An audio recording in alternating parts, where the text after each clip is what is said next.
రాజులకు రాజు ప్రభులో ప్రభు అయిన యేసుక్రీస్తు నామమున మీకు శుభములు. ఈరోజు దేవుడు మనకు అనుగ్రహించిన వాక్య ధ్యానము సామెతల గ్రంథము 15వ అధ్యాయము 15వ వచనము.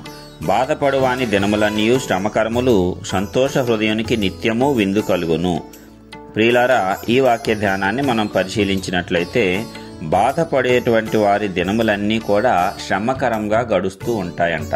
ఎందుకు బాధ అనగా ఈ లోకంలో ఉండే విషయాలను బట్టే మనము చింతిస్తాము తప్పిస్తే పరలోక సంబంధమైన విషయాల గురించి ఏ నరుడు కూడా ఎంత మాత్రము చింత కలిగి ఉండటం లేదు, బాధ కలిగి ఉండటం లేదు. నిజంగా పరలోక సంబంధమైన విషయాలలో, దేవుని సంబంధమైన విషయాలలో నీవు బాధ కలిగి ఉంటే ఈ లోకంలో ఏవి కూడా నీకు బాధలుగా అనిపించవు. అయితే ఆ స్థాయికి ఎదగటం అనేది విశ్వాసి యొక్క జీవితంలో ఎంతో ప్రాముఖ్యమైనటువంటి ఘట్టము. అయితే ఆ స్థాయికి వెళ్లకుండా అపవాది అనేకులను అడ్డుకుంటున్నాడు. దాని ద్వారా అనేకులు ఈ ఐహిక విచారములలో పడిపోయి అన్నిటికీ చాలిన దేవుడు మనకు ఉన్నాడు అన్న విషయాన్ని మర్చిపోయి, ఉన్నవాడు చూచువాడు అనువాడైన దేవుడు ఉన్నాడు, ఎలాంటి పరిస్థితుల్లోనైనా మనకు సహాయం చేస్తాడు, సహాయం ఎక్కడి నుంచైనా అద్భుతంగానే వస్తుంది, ఈ శ్రమ, ఈ బాధ, ఈ కష్టము ఏమాత్రము నన్ను పట్టి ఉంచలేవు, నన్ను బాధపరచలేవు అని ఏ విశ్వాసి అయితే అనుకుంటాడో వారి జీవితంలో ఆ బాధ అనేది వెంటనే తొలగిపోతుంది. దేవుడు సంతోషించి వారి పక్షమున ఆ బాధను వెంటనే తీసివేస్తాడు, ఆ శ్రమను వెంటనే తీసివేస్తాడు. అయితే మానవులుగా 99% మంది ఏమి చేయించు ఉన్నారు? ఎంత వాక్యము విన్నా సరే, ఎంత విశ్వాసంలో నడుస్తూ ఉన్నా సరే, అయినప్పటికీ ఏదైనా ఒక్క శ్రమ ఈ లోక ప్రకారం వచ్చినట్లయితే ఇక దానిని గురించే విపరీతంగా ఆలోచిస్తూ, దానిని బట్టి ఎవరైనా ఏదైనా మనుషులు మాట్లాడితే మరలా వారి మాటలను తీసుకొని దేవుని మాట కంటే వారి మాటలను అత్యధికంగా అంగీకరించి దాని ద్వారా తమంతట తాము కృంగిపోవటము, లేక ఇతరులను, కుటుంబ సభ్యులను కృంగదీయటము చేసి స్వనాశనము తెచ్చుకుంటూ ఉన్నారు. అది అపవాది యొక్క ప్రణాళిక. ఎల్లప్పుడూ అపవాది మనలను పట్టుకొని నాశనము చేయటానికే ప్రయత్నం చేస్తాడు.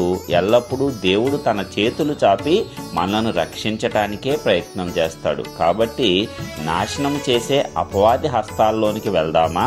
రక్షించి నిలవబెట్టి సంతోషాన్నిచ్చే దేవుని హస్తముల వైపు మన హస్తములు చాపి ఎల్లప్పుడూ ముందుకు సాగిపోదామా? అది మన మనస్సాక్షిని బట్టి ఆధారపడి ఉంటుంది, మనలో ఉన్న విశ్వాస పరిమాణమును బట్టి ఆధారపడి ఉంటుంది. ఆ విశ్వాస స్థాయికి నీవు ఎదగనంత వరకు నీవు పాలు తాగు పిల్లవాడిగానే విశ్వాసంలో ఉంటావు. పౌలు భక్తుడు చెప్పినట్లు కొరింథీ సంఘం వలె పాలు త్రాగు వారి వలనే ఇంకా మనం అందరము ఉండాలా? ఎంత బలమైన వాక్యాన్ని తీసుకున్న తర్వాత కూడా, దేవుని అద్భుత ఆశ్చర్య కార్యాలను చవి చూసిన తర్వాత కూడా, అనేక అద్భుత ఆశ్చర్య కార్యములు మన జీవితాలలో ప్రత్యక్షంగా అనుభవించటం ద్వారా కూడా ఇంకా దేవునిని పూర్తిగా విశ్వసించకపోతే ఇంకా మనము ఆ పసిబాలుల కంటే హీనమైన స్థితిలో ఉన్నట్లే కదా. దేవుడు అలాంటి విశ్వాసాన్ని ఏమాత్రము అంగీకరిస్తాడా, హర్షిస్తాడా? ఎంతో దుఃఖపడతాడు, ఎంతో బాధపడతాడు. నా బిడ్డకు ఎంత వాక్యం అందించినా సరే, ఇన్ని అద్భుత కార్యాలు నేను చేస్తూ ఉన్నా సరే, ఇశ్రాయేలు ప్రజల వలె ఏదైనా చిన్న కష్టం ఈ లోకపరంగా వచ్చినప్పుడు వెంటనే తిరిగి అనేకమైనటువంటి వ్యతిరేకమైన తలంపులతో వెనక్కు విశ్వాసంలో వెళ్ళిపోతున్నాడని దేవుడు ఎంత బాధపడతాడు. కాబట్టి ఈరోజు మనమందరము వాక్యం ద్వారా నేర్చుకోవలసింది ఏమిటి అనగా, బాధపడువానికి దినములన్నీ శ్రమకరములే. నీవెంత బాధపడతావో అంత శ్రమకరంగా నీ దినములన్నీ కొనసాగుతాయంట. నీకు నెమ్మది ఉండదంట, నీకు శాంతి ఉండదంట, నీకు సమాధానం అసలే ఉండదంట. ఎందుకంటే నీవు దాని గురించే, ఆ సమస్య గురించే ఎల్లప్పుడూ ఆలోచించేవాడవుగా ఉన్నావు. దాని గురించే ఇతరుల వద్ద కూడా చర్చించేవాడవుగా ఉన్నావు. దేవుని యొద్ద కంటే ఇతరులతో నీవు అధికంగా ఆ సమస్య గురించి మాట్లాడేవాడవుగాను, దేవుని మాట వినటం కంటే ఇతరుల మాట వినేవాడవుగాను, లేక నీ సొంత జ్ఞానముతో అదే జ్ఞానం అనుకొని నీ స్వనీతిని ఆ సమస్యలకు ఆపాదించి దానిని బట్టి నీవు జీవించేయాలి అనుకునేటువంటి వాడవుగాను నీవు జీవిస్తున్నావా? అది కేవలము భ్రమ అయినటువంటి జీవితమే. నిజమైనటువంటి జీవితము ఏమాత్రము కాదు. అది దేవుడు ఏమాత్రము హర్షించేటువంటి జీవితము కాదు. కాబట్టి ఒకవేళ మనలో ఎవరైనా అలాంటి పరిస్థితుల్లో ఉన్నారా, దయచేసి వెంటనే ఈ దినమే ఈ యొక్క వాక్యం ద్వారా మనము మార్చబడదాము.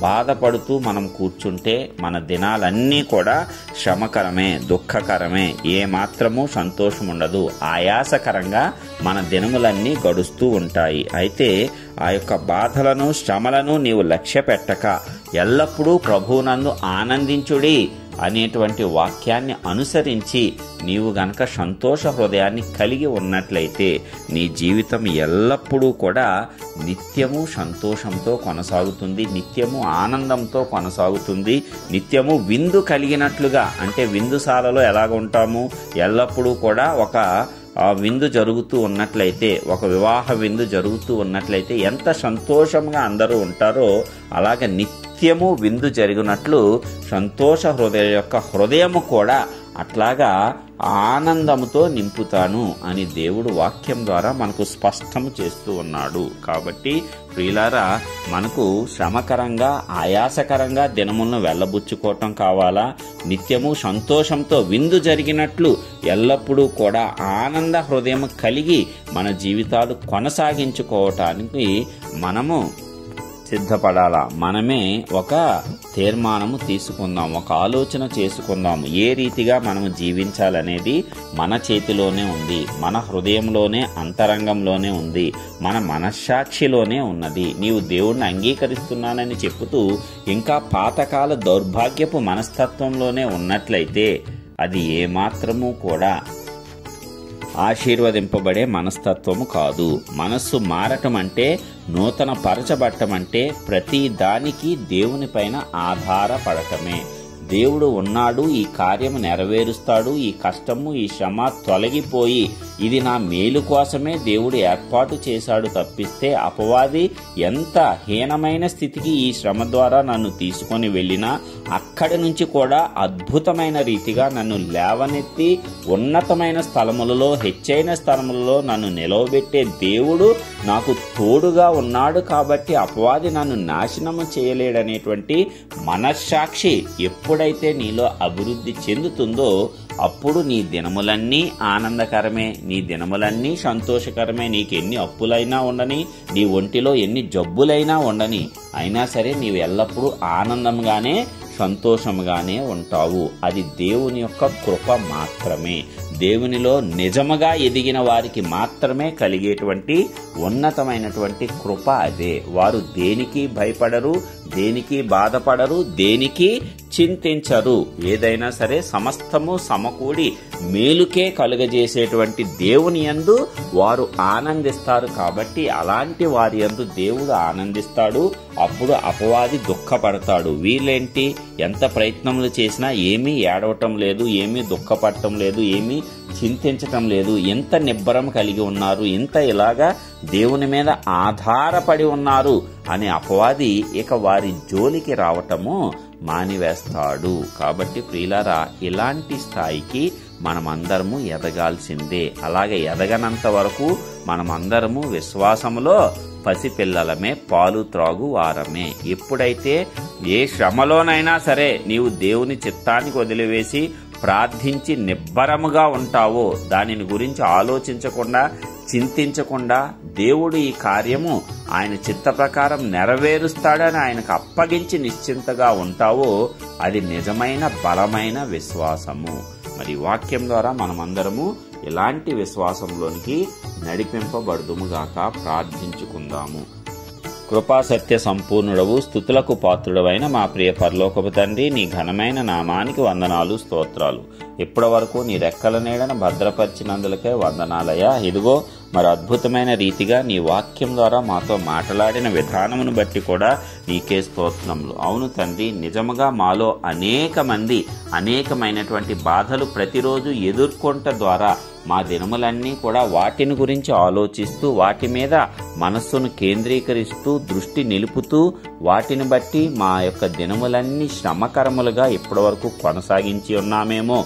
నీ వాక్యం ద్వారా నీవు మాలో జ్ఞానమును పుట్టించి ఉన్నావు. ఈ వాక్యమును బట్టి తప్పనిసరిగా ప్రతి విషయంలో ఎల్లప్పుడూ సంతోషించి కృతజ్ఞతాస్తుతులు చెల్లించుడి అని నీవు చెప్పిన వాక్యమును బట్టి, మరి సంతోష హృదయానికి నిత్యము విందు కలుగుతాదని నీవు చెప్పిన వాక్యమును బట్టి నాయనా, ఈ దినమున మా యొక్క మనోనేత్రములు నీవు తెరిచిన విధానమును బట్టి కూడా నీకే స్తోత్రములు. అద్భుత రీతిగా ఈ వాక్యాన్ని ప్రతి ఒక్కరము మా యొక్క హృదయాలలో నాటించుకొని అనుదిన జీవితంలో మాకు ఎదురయ్యే ఏ శ్రమ అయినా ఏ బాధ అయినా మమ్మల్ని ఏమాత్రము కృంగదీయకుండా ఎల్లప్పుడూ మేము సంతోష హృదయం కలిగి ఆనందకరంగా సంతోషకరంగా నీకు మహిమకరంగా ఈ లోకంలో జీవించి అపవాదిని జయించి విజయవంతమైనటువంటి జీవితాలను కొనసాగించటానికి నీ ఉన్నతమైనటువంటి కృప మా అందరి ఎడల నీవే విస్తరింపజేసి బలమైన విశ్వాసంతో మమ్మల్ని నింపి నీలో ఎదిగే బిడ్డలుగా మమ్మల్ని ఆశీర్వదించవలసిందిగా నజరేయుడు సర్వశక్తిమంతుడైన యేసయ్య పరిశుద్ధ నామమున ప్రార్థించి పొందుచున్నాం పరలోకపు తండ్రి.